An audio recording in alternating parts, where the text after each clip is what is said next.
Hi friends, నేను మీకు ఇప్పుడు ఓ స్టోరీ చెప్పబోతున్నా. ఇది నిజంగానే జరిగింది. ఒక అమ్మాయికి సంబంధించిన విషాద గాథ. 1991లో ఒక న్యూస్ రిపోర్టర్కి ఆమె గురించి తెలిసింది. అసలు ఆ రిపోర్టర్కి ఆమె గురించి ఎలా తెలిసింది, ఆమెను ఎలా కలుసుకున్నాడు, ఆయనకు ఆమె ఏం చెప్పింది అనే విషయాలన్నీ కూడా ఆ రిపోర్టర్ ఒక స్టోరీ రాశాడు. ఇప్పుడు మీకు అదే చెప్పబోతున్నాను. సో ఇప్పుడు మీరు నన్ను ఆ రిపోర్టర్గా ఊహించుకోండి. నేనిప్పుడు మీకు నా అనుభవాన్ని చెబుతున్నాను. అది 1991వ సంవత్సరం. హైదరాబాద్లోని ఎర్రగడ్డ మెంటల్ హాస్పిటల్లో ప్రభాకర్ అనే ఒక డాక్టర్ తనకు ప్రమోషన్ రాకపోవడంతో నిరాహార దీక్షకు దిగాడు. నేను ఆ వార్త కవర్ చేయడం కోసం అక్కడికి వెళ్ళాను.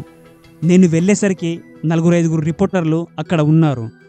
ఒక టెంట్ వేసుకొని మెడలో దండ వేసుకొని ఆ డాక్టర్ కూర్చున్నాడు. మా రిపోర్టర్లు కూడా ఆయన పక్కనే కూర్చున్నారు. నేను కూడా వెళ్ళి వారి పక్కన కూర్చున్నా. కొద్దిసేపు అయ్యాక ఇక మొదలు పెడదామని రిపోర్టర్లు అనడంతో ఆ డాక్టర్ తనకు జరిగిన అన్యాయాన్ని చెప్పడం మొదలుపెట్టాడు.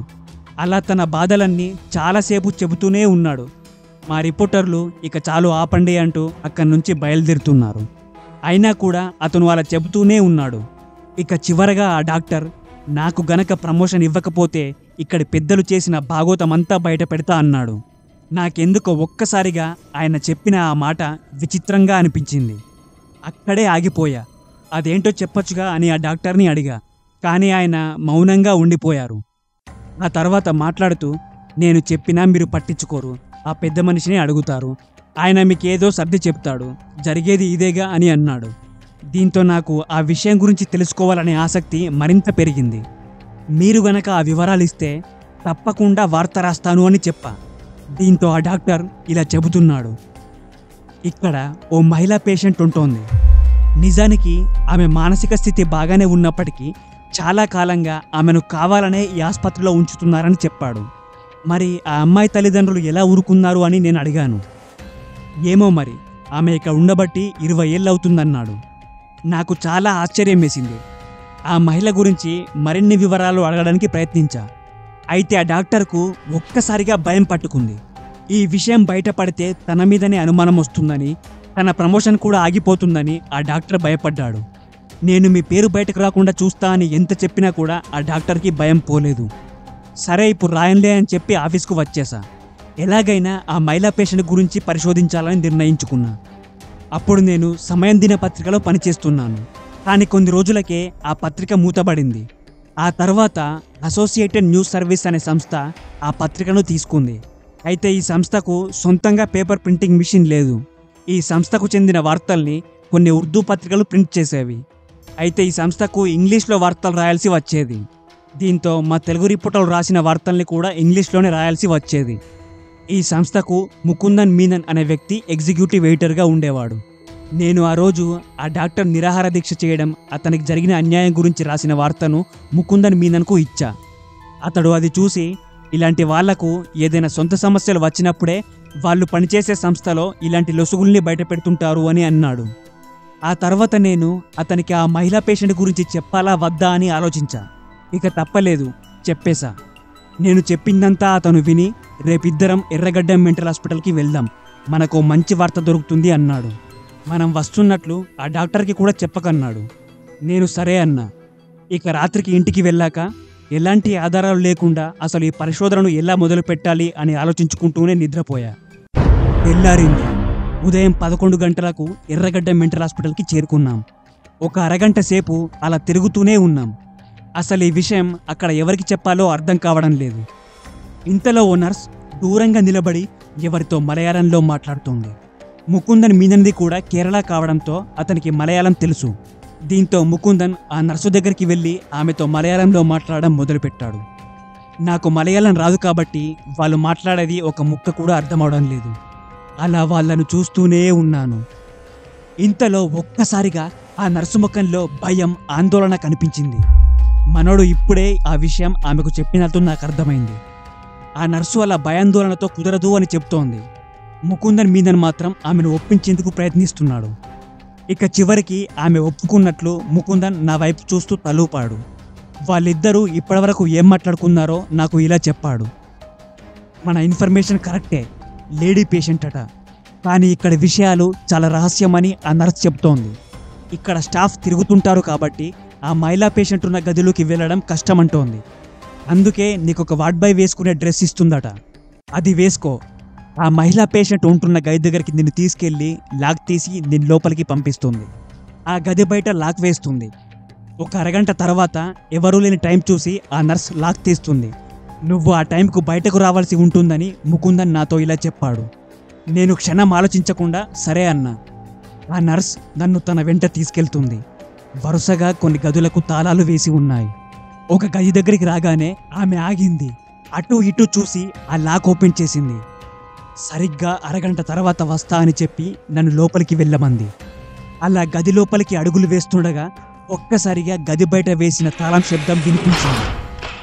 లోపల గది మొత్తం చిమ్మ చీకటిగా ఉంది.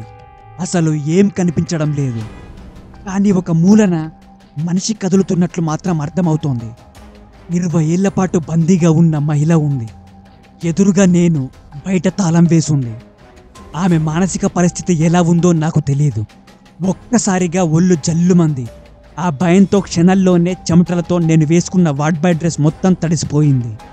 నా కాళ్ళు వణుకుతున్నాయి. అరగంట మాత్రమే సమయం ఉంది. ఆమెతో ఏదో ఒకటి మాట్లాడాలి. అలా భయపడుతూనే కాస్త ధైర్యం తెచ్చుకున్నా. భయపడకండి అన్నా. కానీ నా మాట నాకే సరిగా వినిపించలేదు.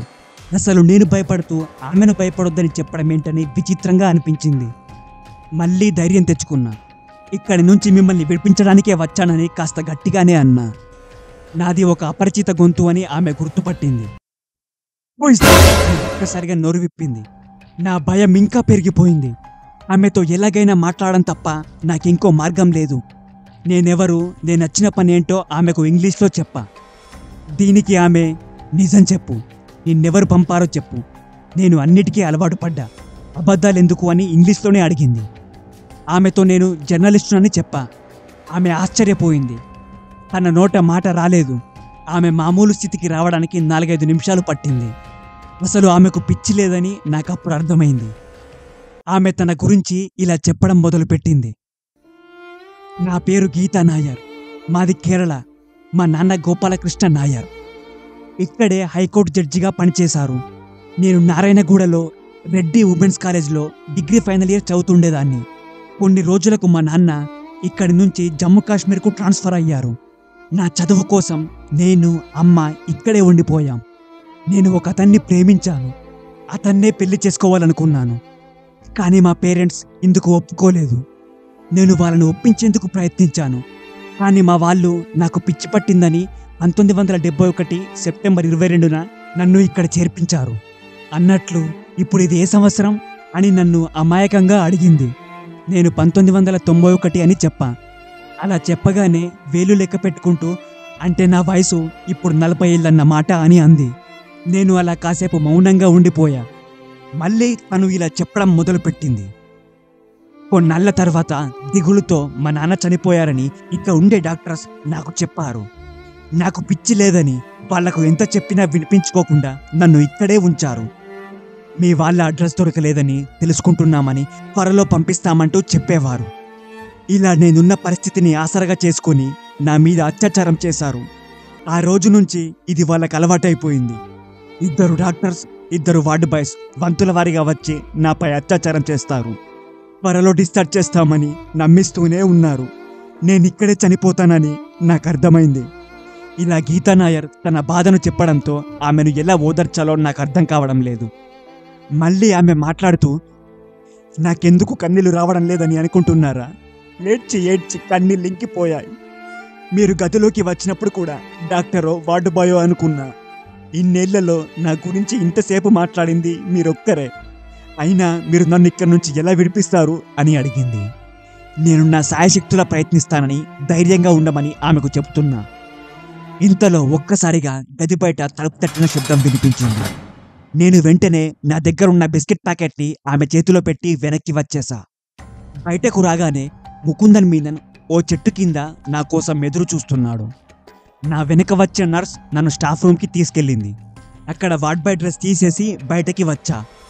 ఇంతకీ ఆ గది లోపల ఏం జరిగిందని ఆ నర్స్, ముకుందన్ నా వైపు చూశారు.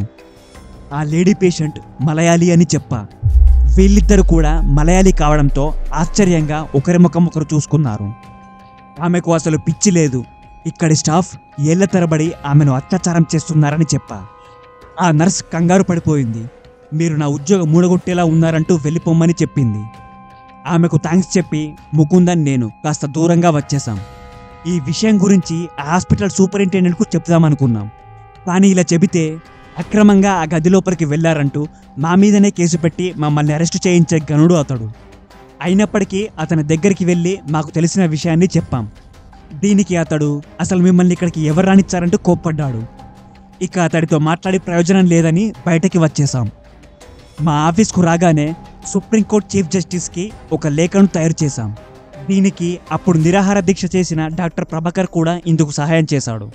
ఆయన తయారు చేసిన మెమోరాండం కాపీని ఆ లేఖకు జత చేసి సుప్రీంకోర్టుకు పంపించాం. అయితే గీతా నాయర్ గురించి వార్త రాద్దామనుకుంటే మా సంస్థలో ఇంకా పేపర్ ప్రింటింగ్ స్టార్ట్ కాలేదు. వేరే న్యూస్ పేపర్లకు ఈ వార్తను ఇచ్చిన వాళ్ళు ఆ హాస్పిటల్ అధికారులకు ఈ విషయం లీక్ చేస్తారనే అనుమానం వచ్చింది. ఆ వార్త బయటికి రావడం కంటే ఆమెను రక్షించడం ముఖ్యమనుకున్నాం. సరిగ్గా 3 రోజుల తర్వాత సుప్రీంకోర్టు నుంచి ఆంధ్రప్రదేశ్ చీఫ్ సెక్రటరీకి ఆదేశాలు వచ్చాయి. గీతా నాయర్ను వెంటనే విడిపించి ఆమెను తన కుటుంబ సభ్యులకు చేర్చాలని సుప్రీం ఆదేశించింది. ఇక చివరికి గీతా నాయర్ను ఆ మెంటల్ హాస్పిటల్ నుంచి రిలీజ్ చేశారు. అయితే 1992లో ముకుందన్ మీనన్కు గుండెపోటు సమస్య రావడంతో ఆయన కేరళ వెళ్ళిపోయారు. ఆ తర్వాత నేను చెన్నైలో సన్ నెట్వర్క్లో జాయిన్ అయ్యాను. అయితే 2007లో ముకుందన్ మీనన్ చనిపోయారు. ఆయనకు నివాళులు అర్పిస్తూ మా టీవీలో ప్రసారం చేశాం. అలా కొన్నేళ్లు గడిచాక 2011 ఆ సమయంలో నాకు ఒక ఫోన్ వచ్చింది. ఒక ఆవిడ మాట్లాడింది. నేను గీతా నాయర్ని, గుర్తుపట్టారా అని అంది. చాలా ఏళ్ళు గడిచాయి కాబట్టి నేను ముందుగా ఆమెను గుర్తుపట్టలేదు. ఆ తర్వాత గుర్తొచ్చింది. ఆమె మాట్లాడుతూ ఇలా చెప్పింది. కేరళలోని కొచ్చిలో మహిళా జర్నలిస్టుల జాతీయ సదస్సు జరిగింది. ఈ విషయం తెలుసుకొని నేను అక్కడికి వెళ్ళాను. ఆ మీటింగ్కు వచ్చిన తెలుగు జర్నలిస్టులకు మీ పేరు చెప్పి మీ నెంబర్ తీసుకున్నాను. మా అమ్మ చనిపోయింది. ఆంధ్రప్రదేశ్ హైకోర్టు జడ్జిగా పనిచేసిన మా నాన్నకు ప్రభుత్వం జూబ్లీ హిల్స్లో స్థలం ఇచ్చింది. ఆ స్థలాన్ని అమ్మేసి కొచ్చిలో అనాథాశ్రమాన్ని ఏర్పాటు చేశానని చెప్పింది. ఇక చివరగా నాకు మిమ్మల్ని చూడాలని ఉందండి అని అడిగింది. ఫోన్ కట్ చేశాక ఏదో ఓ రోజు ఆమె దగ్గరికి వెళ్దామనుకున్నా, కానీ వెళ్ళలేకపోయా. ఇదే ఆ రిపోర్టర్ రాసిన రియల్ స్టోరీ. ఆయన పేరే తోట భావనారాయణ. ఈమెనే గీతా నాయర్. అప్పట్లో ఆమె బయటకొచ్చాక తీసిన ఫోటో ఇది. ప్రెజెంట్ ఇప్పుడు గీతా నాయర్కు 73 ఏళ్ల వరకు ఉంటాయి. అయితే ఇప్పుడు ఆమె బ్రతికున్నారో చనిపోయారో తెలీదు. Okay friends, thank you for watching. ఈ వీడియో కనుక మీకు నచ్చినట్లయితే లైక్ చేయండి, సబ్స్క్రైబ్ చేయండి, కామెంట్ చేయండి, అలాగే మీ ఫ్రెండ్స్ అందరికీ షేర్ చేయండి.